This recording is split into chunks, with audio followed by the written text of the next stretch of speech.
ഈശോ മിശിഹായിൽ പ്രിയപ്പെട്ട സഹോദരീ സഹോദരന്മാരെ, സ്വർണ്ണമുടിയും നീലക്കണ്ണുകളുമുള്ള ഊർസുല എന്ന പെൺകുട്ടി സ്വിറ്റ്സർലൻഡിൽ നിന്ന് ഇംഗ്ലീഷ് പഠിക്കാനാണ് അവൾ ന്യൂയോർക്കിൽ എത്തിച്ചേർന്നത്. ഒരു സമ്പന്ന കുടുംബത്തിൽ അവൾ താമസമാക്കി. ക്രിസ്മസ് അടുത്തു. എല്ലാവരും സമ്മാനങ്ങൾ വാങ്ങാനും സമ്മാനം കൈമാറാനുമുള്ള തിരക്കിലാണ്. ഊർസുല ചിന്തിച്ചു, ഞാനെന്ത് സമ്മാനം കൊടുക്കും? അവൾ ന്യൂയോർക്കിലെ വലിയൊരു വസ്ത്ര വിപണനശാലയിലേക്ക് കയറി. കുട്ടികൾ അണിയുന്ന ഒരു പട്ടുടുപ്പ് അവൾ വാങ്ങി. അതുമായി അവൾ പാവപ്പെട്ടവർ തിങ്ങിപ്പാർക്കുന്ന ഹാർലം എന്ന തെരുവിലേക്ക് ഓടുകയാണ്. ഹാർലം എന്ന തെരുവിൽ പട്ടിണി പാവങ്ങളാണ് ജീവിക്കുന്നത്. ആഹാരനിഹാരാദികൾക്ക് വകയില്ലാത്ത പട്ടിണി പാവങ്ങൾ, നഗ്നത മറയ്ക്കാൻ വസ്ത്രമില്ലാത്ത പട്ടിണി പാവങ്ങൾ. ഒരു കുടിലിൽ അവൾ കയറി. പട്ടുടുപ്പ് അവിടെയുള്ള ഒരു പാവപ്പെട്ട പെൺകുട്ടിക്ക് സമ്മാനിച്ചു. എന്നിട്ട് അവൾ തിരിച്ചു പോന്നു. ക്രിസ്മസ് രാവിൽ എല്ലാവരും സമ്മാനങ്ങൾ കൈമാറുന്ന തിരക്കിലാണ്. ശൂന്യമായ കരങ്ങളുമായിട്ടാണ് ഊർസുല അവിടെ എത്തിയത്. അവർ ചോദിച്ചു, നിന്റെ സമ്മാനം എവിടെ? അവൾ പറഞ്ഞു, ഞാൻ ക്രിസ്തുവിനെ പ്രതി നിങ്ങൾക്കായി ഒരു ജീവകാരുണ്യ പ്രവൃത്തി ചെയ്തു. അതാണ് എൻ്റെ സമ്മാനം. ക്രിസ്മസിൻ്റെ അടിസ്ഥാന സന്ദേശം ജീവകാരുണ്യ പ്രവൃത്തിയിലൂടെ വെളിപ്പെടുന്ന ദൈവത്തിൻ്റെ സ്നേഹമാണ്. ഉള്ളിൽ നിന്ന് ഉറന്നൊഴുകുന്ന സ്നേഹം. ആ സ്നേഹം ജീവകാരുണ്യ പ്രവൃത്തികളിലൂടെ വെളിപ്പെടുന്നു. സ്നേഹത്തിൻ്റെ നാഗരികത സൃഷ്ടിക്കുക എന്നതാണ് ക്രിസ്മസ് നമ്മോട് ആവശ്യപ്പെടുന്ന പ്രധാനപ്പെട്ട കാര്യം. സ്നേഹം ഉടലാർന്നവനാണ് ഈശോ. ഈശോയെ സ്വീകരിക്കുക എന്ന് പറഞ്ഞാൽ സ്നേഹം കൊണ്ട് നിറയുക എന്നാണ് അർത്ഥം. ഇങ്ങനെ സ്നേഹം കൊണ്ട് നിറഞ്ഞ് യേശുവിനെ ലോകത്തിന് കൊടുക്കുന്നവരായി തീരാൻ നമുക്ക് എങ്ങനെ കഴിയും?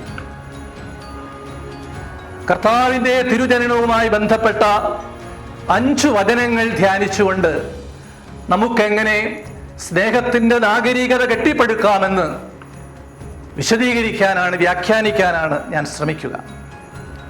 ഒന്നാമത്തെ വചനം യോഹന്നാന്റെ സുവിശേഷത്തിലെ 3-ാം അധ്യായം 16-ാം വാക്യമാണ്. അവനിൽ വിശ്വസിക്കുന്ന ഒരുവരും നശിച്ചു പോകാതെ നിത്യജീവൻ പ്രാപിക്കുവാൻ തൻ്റെ ഏകജാതനെ നൽകാൻ തക്കവിധം ദൈവം ലോകത്തെ അത്രമാത്രം സ്നേഹിച്ചു. ദൈവത്തിൻ്റെ അതിരില്ലാത്ത അതിർത്തിയില്ലാത്ത സ്നേഹമാണ് മിശിഹായുടെ ജനനത്തിലൂടെ വെളിപ്പെട്ടത്. ദൈവപിതാവ് ഏറ്റവും വലിയ സമ്മാനമാണ് മനുഷ്യകുലത്തിന് നൽകിയത്. തൻ്റെ ഉള്ളായ തൻ്റെ സർവസ്വവുമായ പുത്രനെ നമുക്ക് സമ്മാനമായി നൽകുകയാണ്. യോഹന്നാൻ ശ്ലീഹ ഗ്രീക്ക് ഭാഷയിൽ സുവിശേഷം എഴുതുമ്പോൾ ഉപയോഗിച്ചിരിക്കുന്നത് യദോക്കൻ എന്ന പ്രത്യേക പദമാണ്. യദോക്കൻ എന്ന ഗ്രീക്ക് പദത്തിന് 2 അർത്ഥങ്ങളുണ്ടെന്നാണ് ബൈബിൾ വ്യാഖ്യാതാക്കളുടെ ഭാഷ്യം. ഒന്നാമത്തെ അർത്ഥം അയക്കുക എന്നാണ്. ആ അർത്ഥത്തിൽ ഈ വചനം വായിച്ചാൽ തൻ്റെ ഏകജാതനെ ഭൂമിയിലേക്ക് അയക്കാൻ മാത്രം ദൈവപിതാവ് ലോകത്തെ സ്നേഹിച്ചു. രണ്ടാമത്തെ അർത്ഥം ബലിയർപ്പിക്കുക എന്നാണ്. തൻ്റെ ഏകജാതനെ കുരിശിൽ ബലിയർപ്പിച്ചുകൊണ്ട് മനുഷ്യകുലത്തെ പാപത്തിൻ്റെ അടിമത്തത്തിൽ നിന്ന് രക്ഷിക്കാൻ മാത്രം ദൈവപിതാവ് നമ്മെ സ്നേഹിച്ചു. കൊടുക്കലാണ് സ്നേഹം. മനഃശാസ്ത്രജ്ഞനായ എറിക് ഫ്രോം പറയും, സ്നേഹത്തിൻ്റെ പാരമ്യമാണ് കൊടുക്കൽ. പൂർണ്ണമായ കൊടുക്കലുള്ളിടത്ത് പൂർണ്ണമായ സ്നേഹമുണ്ട്. ദൈവപിതാവിൻ്റെ പരമമായ കൊടുക്കൽ, പരമമായ ആത്മദാനം, അതാണ് ക്രിസ്മസ്. തൻ്റെ പുത്രനെ നമുക്കായി അയച്ചുകൊണ്ട് ആ പുത്രനെ കുരിശിൽ ബലിയാക്കിക്കൊണ്ട് നമ്മോട് കാണിച്ച അനന്തമായ സ്നേഹം. ഈ സ്നേഹം ഉൾക്കൊണ്ടുകൊണ്ട് കുടുംബത്തിലും സമൂഹത്തിലും സ്നേഹത്തിൻ്റെ പ്രഘോഷകരും പ്രയോക്താക്കളുമായി തീരാനാണ് കർത്താവിൻ്റെ തിരുചരണം നമ്മോട് ആഹ്വാനം ചെയ്യുന്നത്. രണ്ടാമത്തെ വചനം ലൂക്കായുടെ സുവിശേഷം 2-ാം അധ്യായം 7-ാം വചനമാണ്. അവൾ തൻ്റെ കടിഞ്ഞൂൽ പുത്രനെ പ്രസവിച്ച് പിള്ളക്കച്ച കൊണ്ട് ചുറ്റി പുൽത്തൊട്ടിയിൽ കിടത്തി. എന്നാൽ സത്രത്തിൽ അവർക്ക് സ്ഥലം കിട്ടിയില്ല. രാജാധിരാജനായ ദൈവപുത്രന് ഭൂമിയിൽ പിറക്കാൻ സ്ഥലം കിട്ടിയില്ല. പരമദരിദ്രനായിട്ടാണ് അവിടുന്ന് കാലിത്തൊഴുത്തിൽ പിറക്കുന്നത്. പുൽക്കൂട് തൊട്ടങ്ങേ പുൽകുന്ന ദാരിദ്ര്യം കുരിശോളം കൂട്ടായി വന്നു. യേശുവിന്റെ ദാരിദ്ര്യം പ്രവാചകപരമായ ഒരു അടയാളമാകുന്നു. ഈ അടയാളത്തിൽ ചില കാര്യങ്ങൾ അന്തർഹിതമായിട്ടുണ്ട്. സുഖലോലുപതയിലും ജഡിക സുഖഭോഗങ്ങളിൽ അഭിരമിക്കാൻ വെമ്പുന്ന ആധുനിക മനുഷ്യന്റെ മുൻപിൽ ഒരു ചോദ്യചിഹ്നമായിട്ട് ബെത്ലഹേമിലെ കാലിത്തൊഴുത്ത് നിലകൊള്ളുകയാണ്. ആ കാലിത്തൊഴുത്ത് നമ്മോട് പറയും, നമ്മുടെ യഥാർത്ഥ സമ്പത്ത്, യഥാർത്ഥ ധനം ദൈവമാണ് എന്ന്. ദൈവം യഥാർത്ഥമായ ധനമായിട്ട് സ്വീകരിക്കുന്ന വ്യക്തി ലോകഭോഗങ്ങളോടുള്ള അമിത ആസക്തിയിൽ നിന്നും വിടുതൽ പ്രാപിക്കുകയും ചുറ്റുപാടുമുള്ള ദരിദ്രരും പീഡിതരും ഒന്നുമില്ലാത്തവരുമായ പാവപ്പെട്ടവരെ പരിഗണിച്ച് ശുശ്രൂഷിക്കുകയും ചെയ്യും. ദൈവം പിറക്കുന്നത് മനുഷ്യരാരും പ്രതീക്ഷിക്കാത്ത സ്ഥലത്താണ്. പാവങ്ങളുടെ ഇടയിലാണ് അവിടുന്ന് പിറക്കുക. സ്നേഹം പ്രായോഗികമായിട്ട് ആവിഷ്കരിക്കേണ്ടത് പാവങ്ങൾക്ക് വേണ്ടി നിലകൊണ്ടുകൊണ്ടും ജീവിച്ചുകൊണ്ടുമാണ്. അന്നവസ്ത്രാദികളില്ലാത്തവര്, കിടപ്പാടമില്ലാത്തവര്, വിവിധങ്ങളായ കഷ്ടപ്പാടുകളിൽ വലയുന്നവര്, അവരെ തേടിപ്പോകുന്ന, അവരെ ശുശ്രൂഷിക്കുന്ന ദിനമാകണം കർത്താവിന്റെ പിറവി തിരുനാൾ. മൂന്നാമത്തെ വചനം നമ്മൾ കാണുന്നത് ലൂക്കായുടെ സുവിശേഷത്തിൽ തന്നെ 2-ാമത്തെ അധ്യായം 14-ാം വചനത്തിലാണ്. മാലാഹമാർ ഇങ്ങനെ പാടി, അത്യുന്നതങ്ങളിൽ ദൈവത്തിന് സ്തുതി, ഭൂമിയിൽ ദൈവകൃപ ലഭിച്ച മനുഷ്യർക്ക് സമാധാനം. ഈ വചനത്തിന് 3 പാഠാന്തരങ്ങളുണ്ട് എന്നാണ് പണ്ഡിത മതം. സാധാരണ നമ്മുടെ വിവർത്തനങ്ങളിലൊക്കെ ഒരു പാഠമേ ലഭിക്കുകയുള്ളൂ. എന്നാൽ ഗ്രീക്ക് ഭാഷയിൽ വായിക്കുമ്പോൾ 3 പാഠങ്ങൾ അതിൽ ഉള്ളടങ്ങുന്നുണ്ട്. ഒന്നാമത്തെ പാഠം, ദൈവകൃപ ലഭിച്ച മനുഷ്യർക്ക് സമാധാനം. സമാധാനം ദൈവത്തിന്റെ ദാനമാണ്. ദൈവവുമായുള്ള ബന്ധത്തിൽ കഴിയുന്നവർക്കേ സമാധാനമുള്ളൂ. രണ്ടാമത്തെ പാഠം, സന്മനസ്സുള്ളവർക്ക് സമാധാനം എന്നാണ്. ദുഷ്ടതയും വഞ്ചനയും കാപട്യവും ഒക്കെ ഹൃദയത്തിൽ നിന്ന് അകറ്റി ഹൃദയം സംശുദ്ധമായി തീരുമ്പോഴാണ് സന്മനസ്സുണ്ടാവുക. ആ സന്മനസ്സിൽ നിറഞ്ഞു നിൽക്കുന്നത് സ്നേഹമാണ്, ദൈവസ്നേഹവും പരസ്നേഹവും.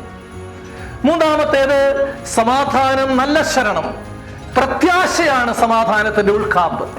ഇത് 3ഉം കൂടി ചേർത്ത് വെച്ചാൽ ഈ കാലഘട്ടത്തിൽ എങ്ങനെ സമാധാനപൂരിതമായ ജീവിതം നയിക്കാനാവും എന്ന് നമുക്ക് വ്യക്തമാകും. ദൈവവുമായുള്ള സജീവ ബന്ധത്തിൽ വ്യാപരിച്ചുകൊണ്ട് പ്രത്യാശയുടെ വക്താക്കളായി തീർന്നുകൊണ്ട് ദുഷ്ടതയും കാപട്യവും വെടിഞ്ഞ് ഹൃദയം ശുദ്ധീകരിച്ച് ജീവിക്കുന്നതാണ് സമാധാനം. അതുതന്നെയാണ് സ്നേഹത്തിന്റെ നവജീവിതം എന്ന് പറയുന്നതിൽ തെറ്റില്ല. 4-ാമത്തെ തിരുവചനം മത്തായിയുടെ സുവിശേഷം 1-ാമത്തെ അധ്യായം 23-ാം വാക്യമാണ്. യെശയ്യാ പ്രവാചകന്റെ പുസ്തകം 7-ാം അധ്യായം 14-ാം വാക്യം ഉദ്ധരിച്ചുകൊണ്ട് മത്തായി എഴുതുകയാണ്, കന്യക ഗർഭം ധരിച്ച് ഒരു പുത്രനെ പ്രസവിക്കും, അവൻ ഇമ്മാനുവേൽ എന്ന് വിളിക്കപ്പെടും. ഇമ്മാനുവേൽ അല്ലെങ്കിൽ എമ്മാനുവേൽ അല്ലെങ്കിൽ അമ്മനുവേൽ 3 തരത്തിൽ 3 ഭാഷകളിലായിട്ടുള്ള വിശദീകരണങ്ങൾ ഇതിനുണ്ട്. ഇതിന്റെ അർത്ഥം ദൈവം നമ്മോടുകൂടെ എന്നാണ്. ദൈവം നമ്മോടുകൂടെ വസിക്കുന്നതിനാൽ എപ്പോഴും മനുഷ്യന് സന്തോഷവും ശാന്തിയുമുണ്ട്. ഫിലിപ്പിയ ലേഖനം 4-ാം അധ്യായം 4 മുതൽ വചനങ്ങളിൽ പറയുന്നത് പോലെ ഒന്നിനെക്കുറിച്ചും ആകുലപ്പെടേണ്ട, മറിച്ച് പ്രാർത്ഥനയിലൂടെ നിങ്ങളുടെ കഷ്ടപ്പാടുകളും വേദനകളും ദൈവത്തിന് സമർപ്പിക്കുക. ദൈവം നിങ്ങളുടെ കൂടെയുണ്ട്. ദൈവം നമ്മുടെ കൂടെയുണ്ട് എന്ന ബോധ്യം ഒടുങ്ങാത്ത ആനന്ദവും പ്രത്യാശയും മനുഷ്യ മനസ്സിൽ നിറയ്ക്കും. വിഷാദവും നിരാശയും അകന്നു പോകും. അങ്ങനെ ഹൃദയം നിറയെ പ്രത്യാശയോടുകൂടി നമുക്ക് കുടുംബത്തിലും സമൂഹത്തിലും ശുശ്രൂഷ ചെയ്യാൻ കഴിഞ്ഞാൽ പുതിയൊരു സമൂഹം കെട്ടിപ്പടുക്കാനായിട്ട് സാധിക്കും. 5-ാമത്തെ തിരുവചനം നമ്മൾ കാണുന്നത് മത്തായിയുടെ സുവിശേഷത്തിൽ 2-ാമത്തെ അധ്യായം 12-ാം വചനത്തിലാണ്. പൂജാരാജാക്കന്മാര് ഉണ്ണിയേശുവിനെ ആരാധിച്ചിട്ട് മടങ്ങുമ്പോൾ അവർക്കൊരു ദർശനമുണ്ടായി. വന്ന വഴിയേ പോകരുത്, മറ്റൊരു വഴിയേ പോകണം. ഹെറോദേസിന്റെ കൊട്ടാര വഴിയാണ് അവർ വന്നത്. സ്വപ്നത്തിൽ അവർക്ക് ദർശനം കിട്ടി, ആ വഴിയെ പോകാതെ മറ്റൊരു വഴിയെ പോകുക. വഴി മാറി ഉണ്ണിയേശുവിനെ കണ്ടു കഴിഞ്ഞപ്പോൾ. പാപത്തിന്റെ വഴി മാറി, വിഷയലംബടത്വത്തിന്റെ വഴി മാറി, ജഡത്തിന്റെ വഴി മാറി, ആത്മാവിന്റെ വിശുദ്ധിയുടെ, നന്മയുടെ, കൃപയുടെ, സ്നേഹത്തിന്റെ പുതിയ വഴി തിരഞ്ഞെടുത്തു. അതാണ് യഥാർത്ഥ മാനസാന്തരം. ക്രിസ്തുവിന്റെ വീക്ഷണം, ക്രിസ്തുവിന്റെ കാഴ്ചപ്പാടനുസരിച്ച് ജീവിതത്തെ പുതുക്കി പണിയുന്നതാണ് ഈ വഴിമാറൽ. അത് തന്നെയാണ് മാനസാന്തരം. കർത്താവിന്റെ പിറവി തിരുനാൾ ആചരിക്കുമ്പോൾ ഈ 5 വചനങ്ങളും നമ്മുടെ ഹൃദയത്തിൽ ഉൾക്കൊണ്ടുകൊണ്ട് ധ്യാന നിമഗ്നരായി നമ്മുടെ ജീവിതത്തെ പൂർണ്ണമായിട്ട് നവീകരിക്കാൻ ശ്രമിച്ചാൽ യഥാർത്ഥമായ സ്നേഹവും സന്തോഷവും സമാധാനവും നമുക്ക് അനുഭവിക്കാൻ സാധിക്കും. ദൈവത്തിൻ്റെ അനന്തമായ സ്നേഹം ഉൾക്കൊണ്ടുകൊണ്ട് സ്നേഹത്തിൻ്റെ പ്രഘോഷകരായി, ശുശ്രൂഷകരായിട്ട് മാറാൻ കഴിഞ്ഞാൽ നമ്മുടെ ജീവിതം ധന്യമായിട്ട് തീരുകയാണ്.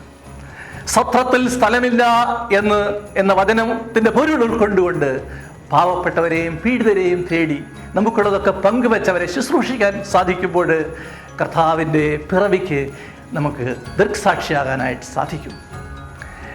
അതുപോലെ തന്നെ ഭൂമിയിൽ ദൈവകൃപ ലഭിച്ചവർക്കും സന്മനസ്സുള്ളവർക്കും പ്രത്യാശാഭരിതമായ ജീവിതം നയിക്കുന്നവർക്കും സമാധാനമുണ്ട് എന്നുള്ള വചനം ഉൾക്കൊള്ളുമ്പോൾ നമ്മുടെ ഹൃദയത്തിലും കുടുംബത്തിലും നാം ഉൾപ്പെടുന്ന സമൂഹത്തിലും സമാധാനം വിതയ്ക്കുന്നവരായിട്ട് നമ്മൾ തീരും. ദൈവം നമ്മോടുകൂടെ വസിക്കുന്നു എന്ന ബോധ്യം, ഇമ്മാനുവേലായിട്ട് നമ്മുടെ ഉള്ളിലും നമ്മുടെ കുടുംബത്തിലും സമൂഹത്തിലും വസിക്കുന്നു എന്ന ബോധ്യം ഒടുങ്ങാത്ത സന്തോഷവും പ്രത്യാശയും നമ്മളിൽ നിറയ്ക്കും. ഈ ബോധ്യങ്ങളെല്ലാം നമ്മളെ മാനസാന്തരത്തിലേക്ക് നയിക്കും. വഴി മാറാനും പുതിയ വഴിയെ നടക്കാനും മാനസാന്തരത്തിൻ്റെ സന്ദേശം ഉൾക്കൊണ്ടുകൊണ്ട് ജീവിക്കാനും സാധിച്ചാൽ നമ്മുടെ വ്യക്തി ജീവിതവും കുടുംബജീവിതവും നമ്മുടെ സമൂഹവും നന്മ കൊണ്ട് നിറയും. ക്രിസ്മസിൻ്റെ ആഹ്ലാദവും ആനന്ദവും എല്ലായിടത്തും അലതല്ലും. ദൈവത്തിന് സ്തുതി.